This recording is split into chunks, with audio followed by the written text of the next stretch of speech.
सड़ी गली व्यवस्था के खिलाफ एक खोजी पत्रकार की सत्ता से बगावत देखना चाहते हैं तो हमारे चैनल को लाइक, सब्सक्राइब और शेयर करना न भूलें।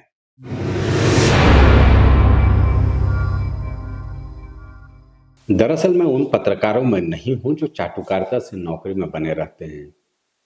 मैं वो पत्रकार भी नहीं हूं जो व्यवस्था के आगे झुककर नतमस्तक हो जाए। मैं वो भी पत्रकार नहीं हूं जो प्रलोभन में आकर अपनी कलम बेच दे। लेकिन आज कुछ ऐसा ही हो रहा है जो बेहद आहत करने वाला है।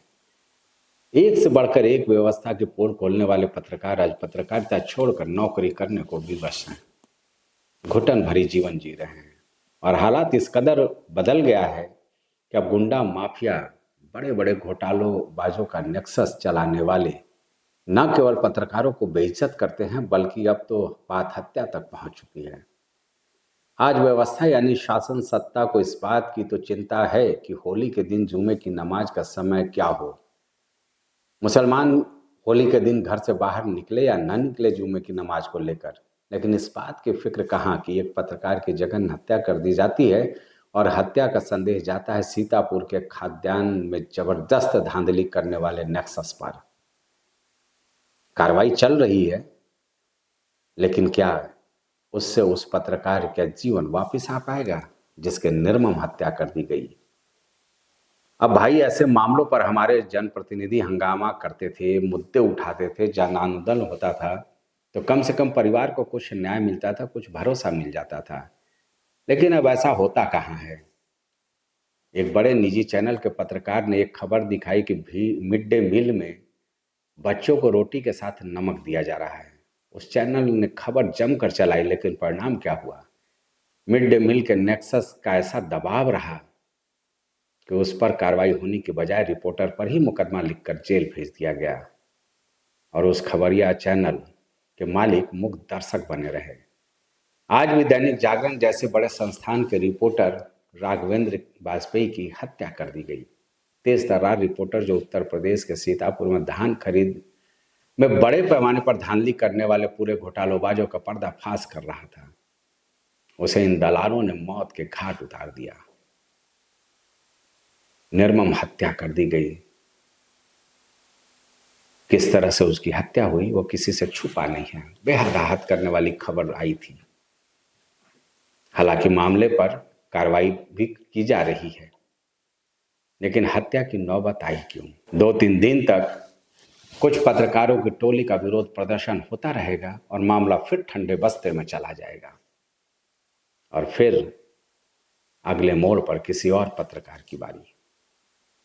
मुझे याद है एक पत्रकार ने अखिलेश सरकार में खुद को आग लगाने की कोशिश की थी, आत्महत्या करने की कोशिश की थी। मौजूदा सत्तारूढ़ दल जो उस वक्त विपक्ष में था, एक एजेंडे के रूप में उसको सूबे की सियासत में स्थापित करने की भाई साहब कोई कसर नहीं छोड़ी थी। अगर पिछले 10 साल के रिकॉर्ड निकाल दिए जाए तो शायद ये संख्या इतनी होगी। कितने पत्रकारों पर मुकदमा दर्ज हुआ, कितने प्रताड़ित किए गए, कितने गुंडे माफियाओं के हत्थे चढ़ गए, तो आप भी चौंक जाएंगे। अफसोस होता है आज के पत्रकारिता के दौर को देखकर। पत्रकारों का आधे से ज्यादा वक्त तो केवल सूचना विभाग में विज्ञापन के चक्कर लगाने में गुजर जाता है। बाकी थोड़ा बहुत जो समय मिलता है तो उसमें यह भी देखना होता है कि हम किस मुद्दे पर बोल रहे हैं, क्या बोल रहे हैं, कहीं इसका सीधा नुकसान संस्था के व्यापार पर तो नहीं पड़ जाएगा। एक विचित्र सी स्थिति आ गई है, अजीब सी विडंबना देखने को मिल रही है। जो बड़े बड़े काबिल पत्रकार हुआ करते थे, जिनके खबरें पढ़कर हमने पत्रकारिता की शुरुआत की थी, आज वो एक तरह से कहा जा सकता है कि अपने आप को पत्रकारिता से पूरी तरह से दूर कर चुके हैं। मजबूरी है, उनसे जब बातें होती हैं कभी चाय की दुकान पर बैठ करके, तो उनकी बातें सुनकर ऐसा लगने लगा है कि वाकई ये दौर ही अलग है जिस दौर में हमने पत्रकारिता की शुरुआत की थी। अब देखिए ना, आज अगर आप कोई भी न्यूज चैनल खोल लें तो आपको हर जगह संभल का मस्जिद विवाद, कहाँ जुमे की नमाज का समय बदला जाएगा, कहाँ मुस्लिम भाइयों को ये कहा जा रहा है कि भाई आप अगर रंग खेलना चाहते हो तो सड़कों पर आइए, वरना घर में बंद हो जाइए, जुमे की नमाज अपने घर में कीजिए। कहीं औरंगजेब के कब्र को रहना चाहिए या नहीं रहना चाहिए, इसको लेकर के चर्चाएं चल रही हैं। किसके पास फुर्सत है कि राघवेंद्र जैसे पत्रकार की हत्या कर दी गई, उसके तह तक जाए कि आखिर इसकी क्या वजह रही, उसके पीछे हुए छुपे दरिंदों की तलाश के लिए भला किसी के पास कहाँ फुर्सत है। अगर आप सोचे तो यह हत्या इस बात का संकेत है कि आज दलाल माफियाओं के इशारों पर चलो, वरना अगले चौराहे पर मौत आपका इंतजार कर रही है। अब देखिए ना, सारे न्यूज चैनल परेशान हैं कि कुछ मसाला मिले होली के मौके पे, चाहे वो संभल से मिले या बिहार से मिले या महाराष्ट्र से मिले, औरंगजेब को लेकर के कुछ मिले, अलीगढ़ मुस्लिम विश्वविद्यालय में होली मिलन कार्यक्रम के नाम पर कुछ बवाल हो जाए तो बात बने और अगले 2-3 दिनों तक उस पर ज्ञान बघारा जाए। धीरे धीरे हम लोगों की मानसिकता भी हिंदू मुस्लिम और सांप्रदायिकता के इर्द गिर्द समेट रहे हैं। मीडिया की भूमिका चौथे स्तंभ की होती है। अब इन सारे मुद्दों से मीडिया को जब फुर्सत मिले तब जाकर शायद चर्चा हो कि आखिर सीतापुर पत्रकार की हत्या केवल एक पत्रकार की हत्या है या फिर एक ऐसे नेक्सस की सक्रियता है जो धान खरीद के नाम पर बड़े पैमाने पर घोटाला कर रहा है। याद है मुझको, तब मैं पत्रकारिता में युवा हुआ करता था और खाद्यान्न घोटाला हुआ था उत्तर प्रदेश में। हरदोई में विचित्र स्थिति, एक से बढ़कर एक खबरें निकाली थी हमने उस वक्त। स्कूटर और मोटरसाइकिल से हजारों टन खाद्यान्न विदेशों को भेज दिया गया था। एक बड़ा खाद्यान्न घोटाला निकला था सामने। आज धान खरीद के नाम पर भी हम कुछ किसान नेताओं से बातचीत कर रहे थे। उनका कहना है कि भाई साहब, इसको रोक पाना लगभग असंभव है, क्योंकि व्यवस्था ही अब इस कदर भ्रष्ट हो चुकी है कि किसानों की कौन सुनता है। वाकई चिंता का विषय है। ये देखना होगा कि राघवेंद्र की हत्या को हम एक पत्रकार की केवल हत्या न समझ ले, बल्कि उसके पीछे जो नेक्सस सक्रिय है उसको आज उखाड़ने की आवश्यकता है। हालांकि निश्चित तौर पर जब मीडिया कर्मियों का दबाव बना है कुछ, तो इस पर कार्रवाई भी देखने को मिल रही है। मैं भी हर दिन अपडेट देख रहा हूं। कुछ लोगों से पूछताछ की जा रही है। 2-3 लेखपालों को भी उठाया गया इस पूरे मामले में, जिन्होंने संभवतः इस हत्या को अंजाम दिया है। लेकिन सवाल तो मेरा यही है कि हत्या के बाद आप चाहे जितना लाठी पीट लें, जितनी बड़ी कार्रवाई कर लें, यह नौबत क्यों आ रही है चौथे स्तंभ को लेकर के।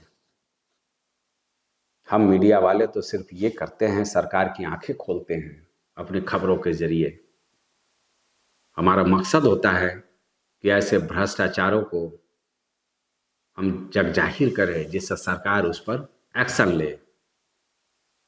अब क्या किया जाए, आज पूरी व्यवस्था को घुन्न की तरह ये घोटालेबाज माफिया चाटते चले जा रहे हैं। एक ऐसा कुकृत्य है यह हत्या, योगी सरकार के भ्रष्टाचार के खिलाफ जीरो टॉलरेंस नीति पर लगने वाला एक कलंक गाथा कहा जा सकता है। आक्रोशित हूं जब देखता हूं कि पत्रकार आज अपने सम्मान और जीवन रक्षा की इस व्यवस्था से गुहार लगाता है जो उसके सुनता ही नहीं है।